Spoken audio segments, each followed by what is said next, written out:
Why her silence hurts so much, and what it actually means.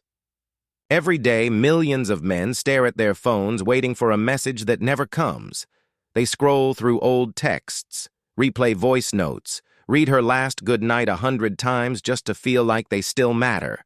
And maybe you're one of them, sitting there trying to figure out what changed, why she stopped reaching out, why the girl who once couldn't go an hour without talking to you now seems completely untouched by your silence.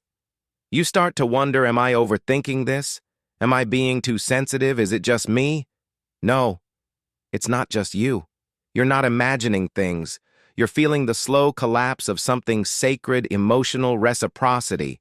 That mutual energy you used to share is now one-sided. And it hurts because deep down, you're not just missing her presence, you're mourning the connection, the bond, the emotional echo that made you feel seen, wanted, and chosen. And here's the truth. This isn't just a phase. It's a signal. And it's time we stop pretending it's just bad timing or she's just busy. In this video, I'm going to tell you why this is happening, what it really means, and most importantly, what you need to do next. Because you deserve answers. You deserve peace. And you deserve to stop waiting on someone who already stopped choosing you. Her silence isn't an accident. It's a decision. Have you ever noticed that you're always the one reaching out first? That if you didn't send the message, the conversation would never even start? That's not coincidence. That's communication. See, people don't just forget the things they care about. We all remember what we value effortlessly. We prioritize what we love, and we never let go of what we truly cherish, unless we've already started letting go inside. So when she goes silent, when the warmth fades from her messages, when the playful emojis disappear, and her replies go from paragraphs to one-word answers, that silence isn't harmless. It's not passive. It's a decision. It might not come all at once. It's slow, subtle, like someone turning down the volume on your connection. But it's happening. And deep down, you feel it. And here's the hard part. We don't want to believe silence is a message. We'd rather believe she's just busy or going through something. But let's be honest, when someone wants to talk to you, they find a way. When they care, you don't have to wonder if they care. I've been there. I've stared at my phone, waiting for something, anything that would prove I still mattered. But silence speaks louder than any excuse, and it speaks in one language: detachment. So the next time you hear nothing, don't fill the silence with fantasies. Read it like a headline, because silence might be the only honest thing you're hearing from her right now. And the sooner you accept that, the sooner you can stop chasing echoes and start choosing yourself again. What her silence really means. Let's clear something up. Once and for all, silence isn't nothing. It's not the absence of communication. It is communication, loud, intentional, and packed with meaning. When someone stops texting back, when they leave your message on read, when the warmth in their voice turns to indifference, that's not just forgetfulness or being too busy. That's emotional disengagement. And the truth is, when someone still wants to stay close, you feel it clearly without effort, without overthinking. But when they've started to emotionally detach, you feel that too. You just don't want to believe it. Because believing it means letting go. And letting go means facing the pain. I've made the same mistake myself. I once spent weeks convincing myself she was just overwhelmed, telling myself she'll reach out when things calm down. But things never calmed down. And deep down, I knew I was lying to myself to avoid the truth. The problem isn't her silence. The problem is how we explain it away. We say she's stressed, she's tired, she's got a lot on her plate. But here's the thing, nobody's too busy for someone they genuinely want to stay connected to. When someone stops showing up emotionally, when the rhythm of presence becomes irregular, that's not a phase, that's a sign. And the longer you fight your intuition, the deeper you fall into emotional confusion. Your gut always knows. It's the mind that tells stories to protect your heart. But silence doesn't lie. The cost of denial. Let's talk about something most men won't admit out loud. Denial isn't peace. It's slow destruction. When a woman starts to pull away emotionally, most guys don't walk away. They double down. You start texting more, being extra understanding, sending long messages that go unanswered. You become more patient than you should be, more available than you were before, and less like the man you used to be. Why? Because you're trying to prove something. You're trying to prove that you're worth staying for. That if you just show enough love, she'll come back to who she was. But here's the problem. She's not there anymore. And trying harder doesn't bring her back. It only drains you. This isn't love. It's emotional starvation. It's trying to live off breadcrumbs of attention, hoping they'll feel like a meal again. Real love doesn't ask you to keep proving you're enough. Real love sees you. It nourishes you. But when you're in denial, you forget that. You start treating the silence like a challenge, like if you just say the right thing, she'll finally respond. Like your worth is something to be earned, again and again. But love shouldn't make you chase it. It shouldn't make you beg for closeness. It shouldn't leave you second-guessing your own value. The truth, you can't love someone back into loving you. And the more you try, the more you lose pieces of yourself. Denial is expensive. It costs you time, energy, clarity, and sometimes your identity. Fantasy versus reality. One of the hardest pills to swallow is this. You're not in love with who she is right now. You're in love with who she used to be. You're chasing a memory, a version of her who smiled when your name popped up, who made time for you, who made you feel chosen without having to ask for it. And I get it. That version of her felt like home. She saw you, respected you, made you feel like you mattered. But here's the truth you might not want to hear. That version doesn't exist anymore. And the more you try to be patient, the more you hope she'll come back to that old self, the more you stay stuck in a loop of false hope. Because you're not trying to fix the relationship anymore, you're trying to resurrect a past that no longer fits the present. And in doing that, you slowly abandon yourself. You lower your standards. You silence your needs. You convince yourself that if you're just more understanding, more patient, more forgiving, then maybe she'll return to who she was. But here's the thing. People don't go back emotionally. They evolve. They drift. They change sometimes in ways that don't include you. And no matter how hard you try, you can't love someone into becoming who they used to be. The longer you hold on to that fantasy, the more distant you become from reality and from yourself. So ask yourself this. Are you really holding on to her? Or are you holding on to the idea of who she once was? Because your healing begins the moment you stop chasing the memory and start accepting the truth. The trap of chasing love. Let me ask you something hard. Have you ever felt like you were shrinking just to stay visible in someone else's life? You start negotiating with yourself. If I just try harder, if I'm more understanding, more flexible, maybe she'll come back around. So you give more. You reach out more. You suppress your own needs just to keep hers satisfied. And slowly, you stop recognizing the man in the mirror. This is what happens when we start chasing love instead of receiving it. You start adapting yourself to fit her distance, laughing at what you don't find funny anymore, holding back your truth to avoid confrontation, and ignoring that quiet voice inside that keeps saying, "This doesn't feel right." I've been there. And it's exhausting. Because what you're really doing is negotiating your value. You're treating your worth like it's up for debate. Like if you say the right thing or prove you're good enough, she'll finally love you again like she used to. But that's not love. That's a contract with your own self-abandonment. Real love doesn't require you to shrink. It doesn't ask you to forget who you are just to be tolerated. When you chase love, you're not running toward connection, you're running away from yourself. And the more you try to fit into the shrinking space she's giving you, the smaller your self-worth becomes. So the question is this: are you loving her more than you respect yourself? Because if you have to lose yourself to keep her, you're not in love, you're in survival. The only way out, self-respect. Let's talk about something that gets misunderstood way too often: self-respect. This isn't about ego, it's not arrogance, and it's definitely not giving up too easily. It's about survival, emotional survival.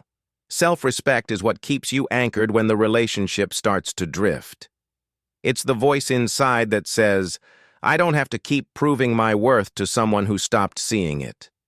Because here's the truth most men ignore until it's too late. You can't convince someone to care. You can't text your way into being valued. You can't bend over backwards and expect someone to meet you halfway. The longer you try to earn what should be freely given, the more you abandon yourself. Piece by piece, text by text, apology by apology.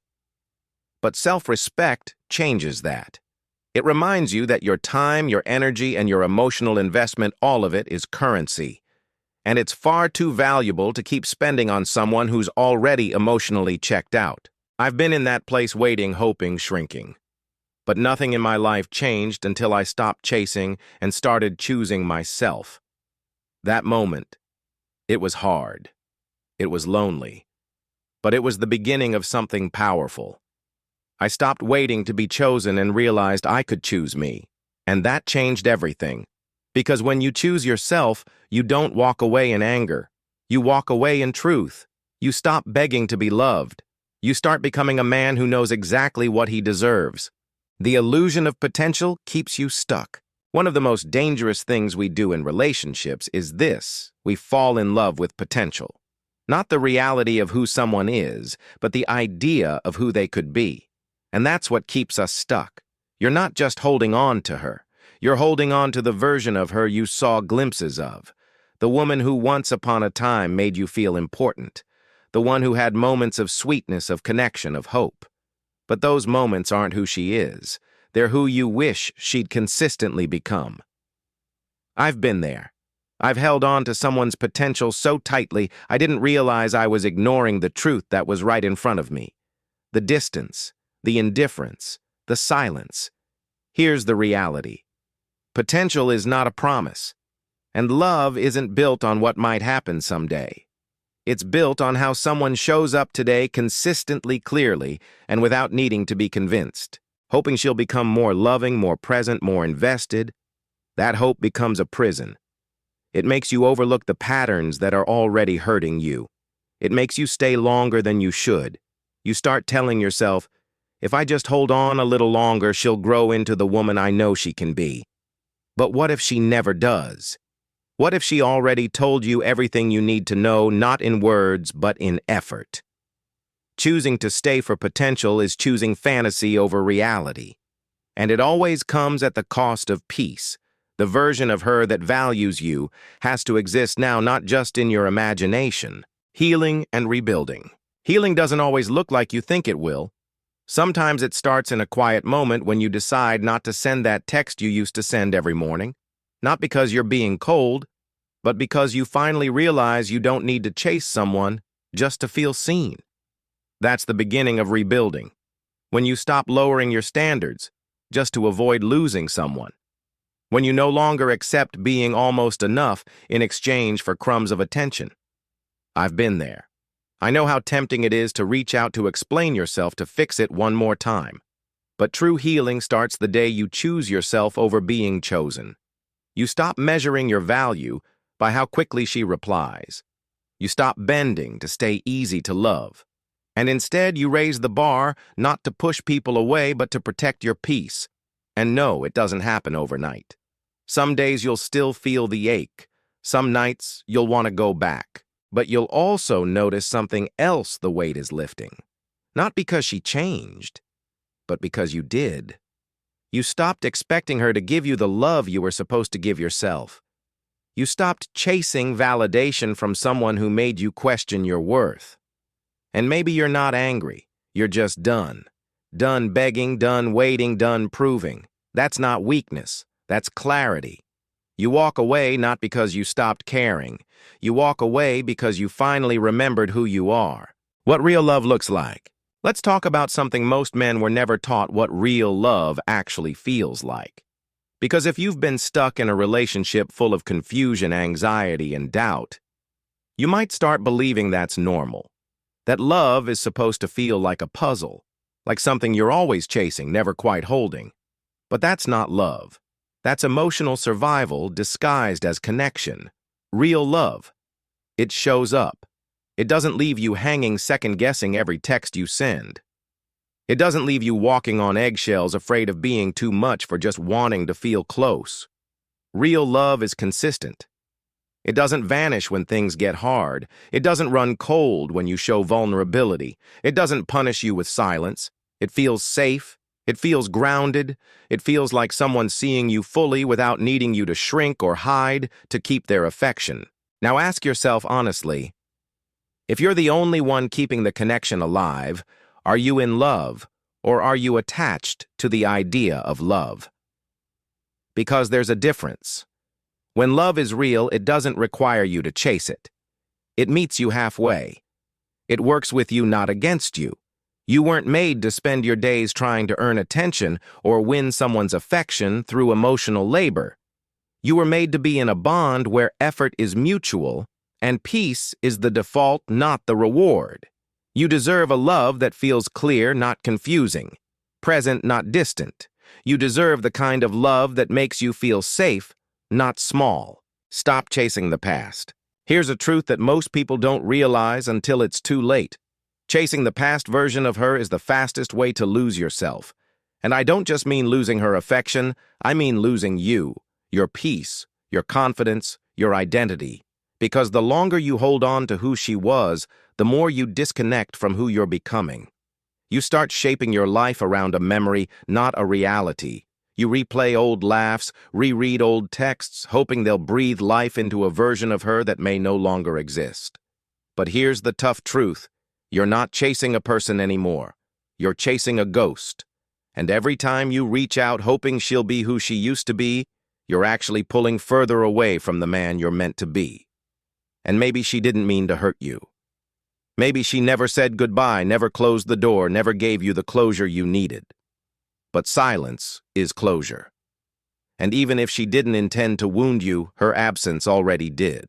That's why this isn't about punishing her. It's not about bitterness or blame. It's about protection. It's about realizing that your heart is your responsibility now. So here's the question you need to ask yourself. How much longer are you willing to chase someone who's no longer reaching back? The longer you hold on to what's fading, the more you block what's trying to grow.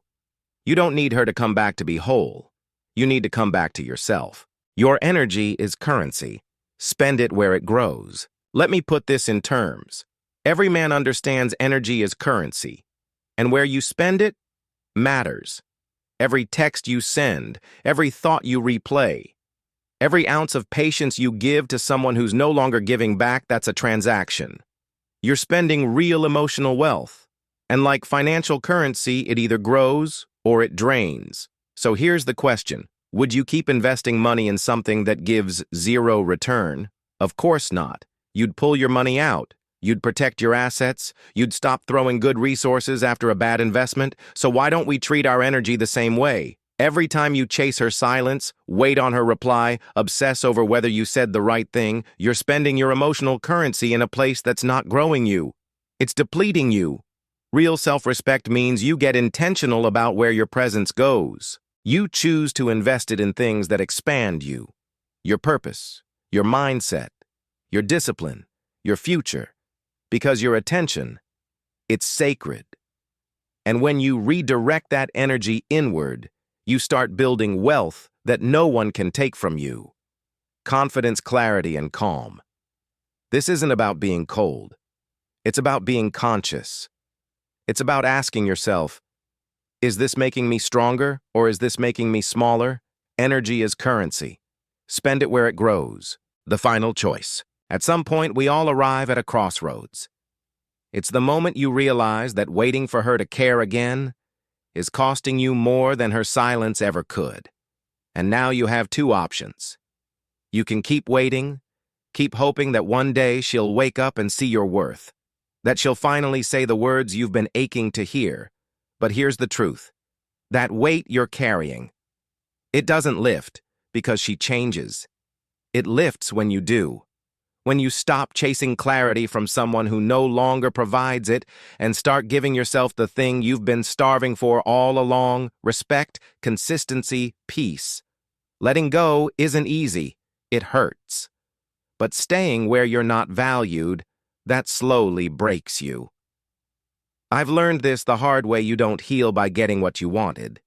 You heal by giving yourself what you always deserved, the love you were waiting for from her. Start giving that to you. The loyalty, the attention, the care, turn it inward. Because self-respect isn't just an exit strategy. It's the beginning of your real life. It's the shift from surviving love to living in truth. So here's the final question. Are you ready to stop chasing someone else's recognition? Or are you ready to start recognizing yourself, because the second you say yes to you is the moment everything changes? The moment of truth. This is where it gets real. Because at some point, a man has to stop chasing what isn't choosing him. Self-respect doesn't beg, it doesn't plead, it simply walks away. Because it remembers its value. So ask yourself, how much longer are you going to try to be enough for someone who isn't even trying at all? That moment when you stop just surviving heartbreak and start reclaiming your worth, that's when your real life begins. You've got two paths ahead. One leads right back to the same silence, the same anxiety, the same cycle of wondering why you're not enough. The other path, it's quieter. It's lonelier at first. But it leads to peace, strength, and power that no one else can give or take. It's the path where you stop waiting to be chosen and finally choose yourself. And maybe she doesn't care the way she used to. Maybe that chapter is over. But here's what matters most. You don't need her care to be whole. You just need your own. And that truth, that's the only closure you'll ever need.